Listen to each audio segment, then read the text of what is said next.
Sutar wild life rescuer या YouTube चॅनलमध्ये. तर मी आता अर्चना पार्क नागदेवाडी या एरियामध्ये आले. या ठिकाणी यांचं घर आहे आणि इथं कुंड्या ठेवल्या त्यांनी आणि कुंड्याच्या इथे मागे साप बसलाय.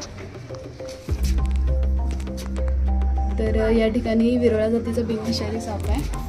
हा साप अतिशय रागीट असतो, त्यामुळं हा हमखास चावायला येतो साप. तर बघूया आपल्याला त्याला कसं रेस्क्यू करतात.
तर याला आता मी हात लावताच केले कारण हा सगळ्यात जास्त बाईटला येतो. तर आपण याला सेफली पॅक केले. चलायला बनवायच्या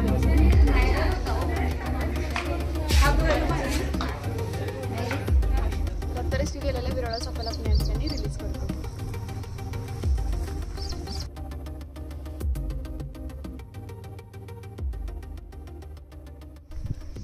तुम्हाला व्हिडिओ आवडला असेल तर व्हिडिओ लाईक, शेअर आणि सबस्क्राईब नक्की करा. थँक्यू.